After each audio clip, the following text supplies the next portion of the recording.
Hi, it's Legend of Old 101 doing another Raw review. And like this page, subscribe down below, and leave some comments as well. And basically, Raw started off with another handicap match between the Celtic Vipers and the Big Show. It's like all they do is just have the match with the Big Show, and it just makes no sense. And they win again. Bro kick to the RKO. Big Show had no chance. Just got dominated throughout the match.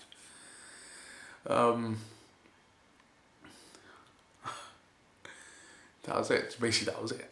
Next was basically the 3MB calling out the Shield. I was like surprised. I was like, what? They were like, we want the Shield. I will see them out there. So I was like, whoa, okay. Heath Slater going to the next ring now. Yeah, so then after that, Paul Heyman announced that Brock Lesnar is gonna basically have a match with H after Brock Lesnar basically just comes out and demolishes 3MB because they were looking around for the Shield, but no, they didn't even show. And after that, yeah, that's after that. Paul Heyman announced what I just said. Basically, he wants another match with Triple H because basically it's the last match, a rubber match, because it's 1-1 so far because SummerSlam and WrestleMania.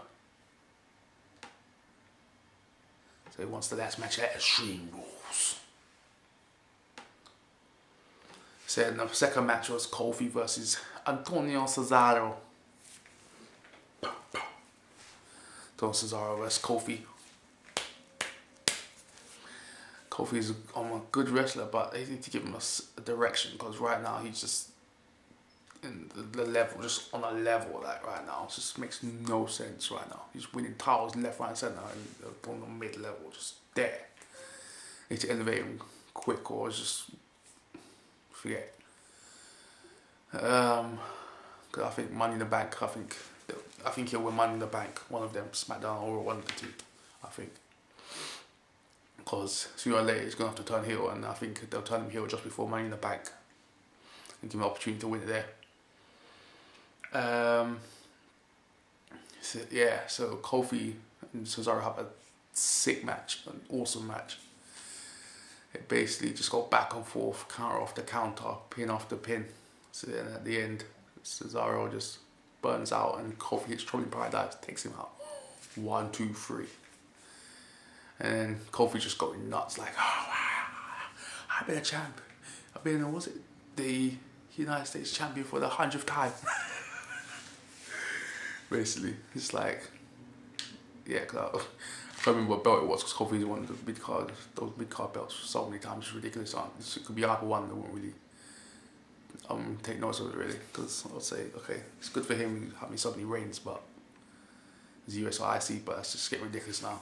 And so Kofi gets interviewed after the match, and he said, bring the title home, and people are kind of like, home, but you're from Africa, but they were like, okay, because then actually come out like it's built from America, come out like it's built from Africa. So he did sort it out, they sort his character out ASAP, because his character's just stupid. And he's still coming with Jamaican music and doing the Jamaican moveset, and it's like, what? Okay, give him some African music or something, like, just take his dreadlocks away, make him look rough like African, like, you know what I'm saying? Like, just make him look cool. You know what I'm saying? Just stop dominating people.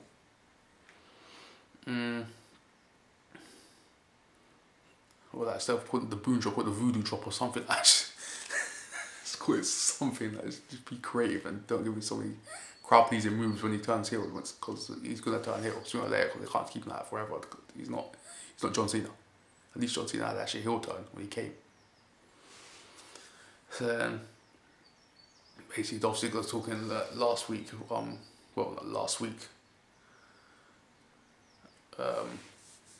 yeah, it was last week, because he won about the WWE one in a rematch for the world title. Pedro. So Del Rio gives him a rematch. Del Rio gives him a rematch. Mickey Rowe basically hands the rematch to Del Rio versus Ziggler tonight. Actually, tonight, right now. So then Del Rio's coming out and then Swagger just attacks him. He's got nuts. Like, attacking his leg because Del Rio's in the ring, so with the ring post. Pow, pow. Just taking out Del Rio. And then basically the match didn't happen at all. And after that, Team Hell No versus the PTP again. Oh my lord. Like the millionth time. What are they doing with these rematches? Every match is just a rematch. Just makes no sense. You need to come with something different. Like just allow it. So then Daniel Bryan wins with the flying headbutt on Darren Young. Darren Young jobs again. They should have kept with the missing link gimmick where they gave Darren Young when he had the hair. They just kept the missing link, just like sort of dominating people. They messed up with the Nexus. They messed up after that with Darren Young. He had the female tune and everything. They messed up because when he went to Wade Barrett and he was facing Orton, they was like, I'm not the weak link, I'm the missing link. They should have kept that up. It would have been decent. People that got behind it. That's usually they mess up on a black person's gimmick. They ruin them. AKA R-Truth. Speaking of R-Truth.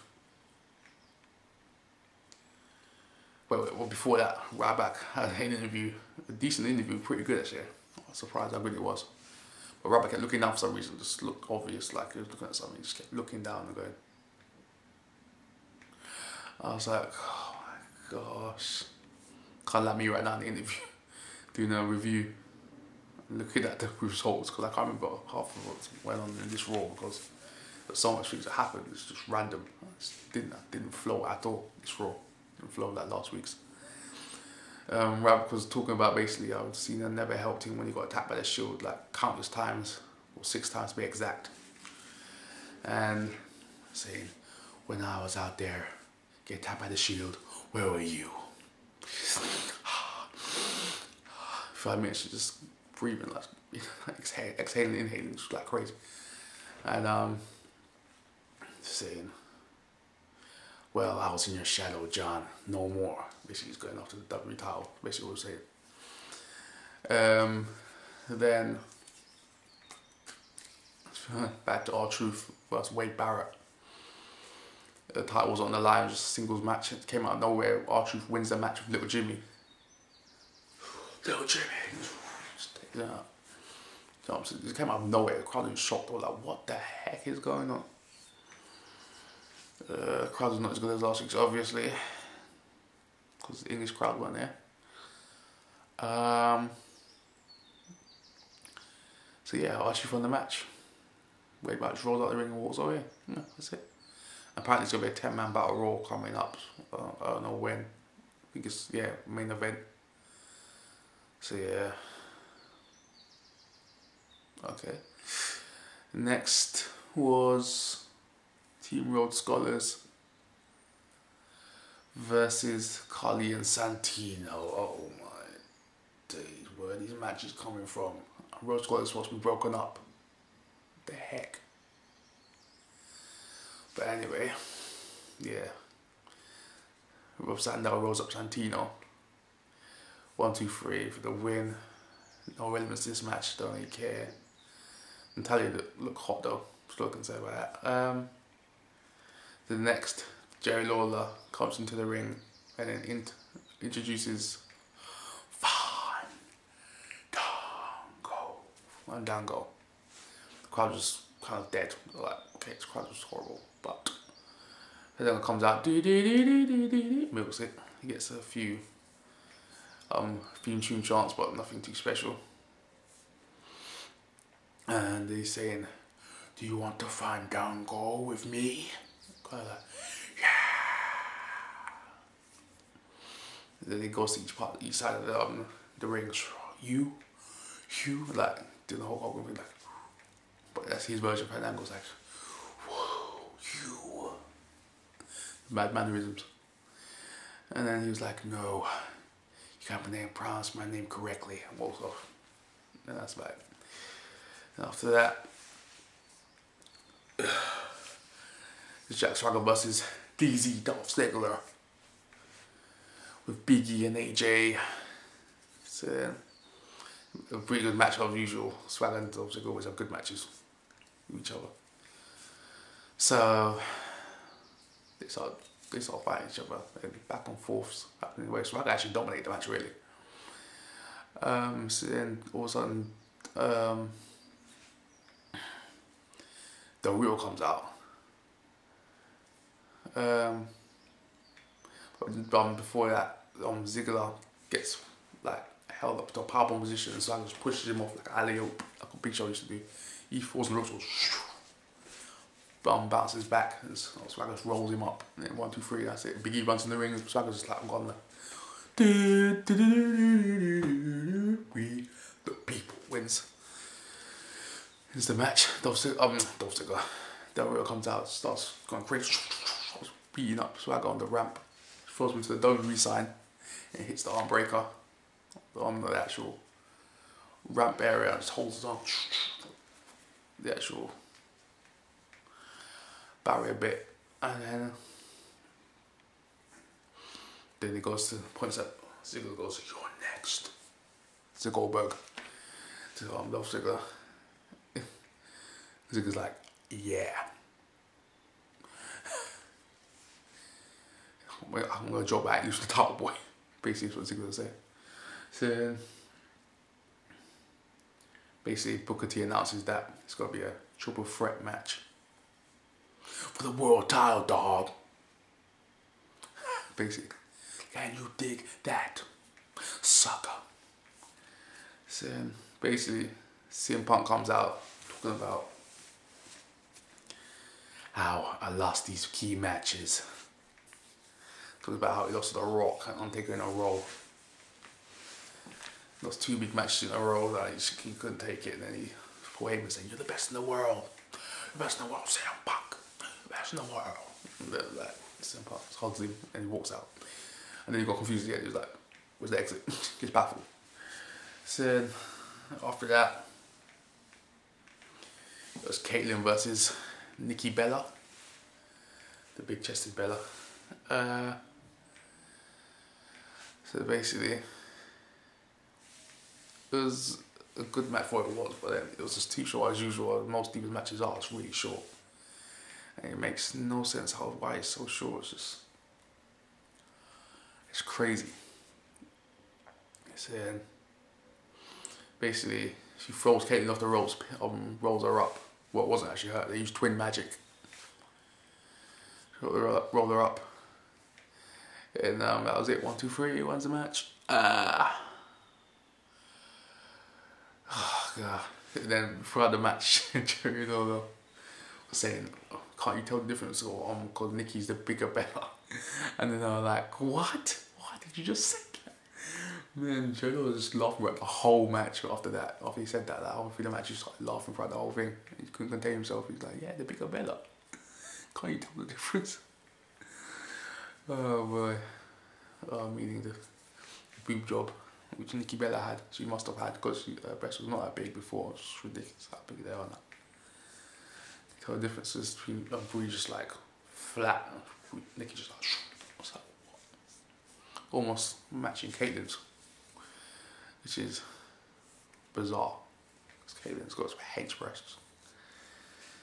So then, basically, John Cena comes out talking about Ryback. His promo was horrible. John Cena talking about his promo was horrible. John Cena just can't talk anymore. He's just baffled. His promos was just dissipated so much. He's like a. His promos are like undercard now. It's just ridiculous. His promos are horrible.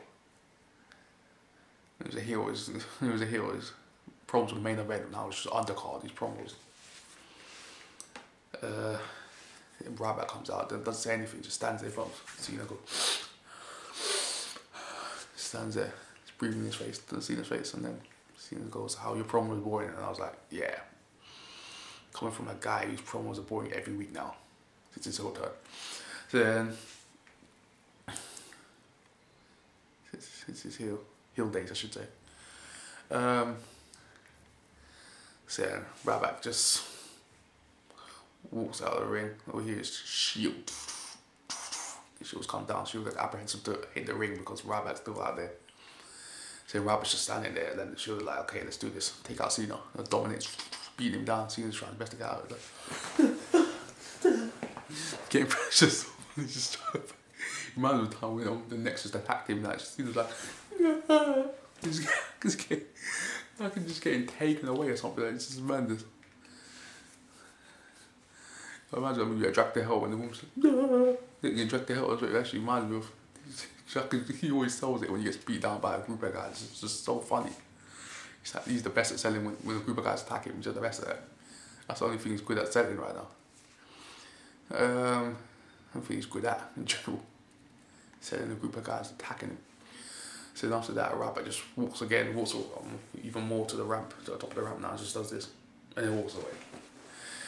And the Shield is like, that's it.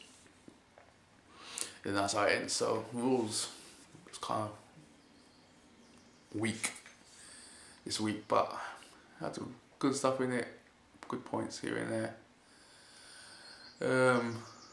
Mostly Cena getting attacked by the Shield. That was the highlight. I almost forgot. Mark Henry just dominated Sheamus again backstage. That's what I do. That's what I do. So I'm going to end it there. So Legend of Old 101. Signing out. Like this page. Subscribe down below. Leave some comments. And I'll see you in the next review. Peace.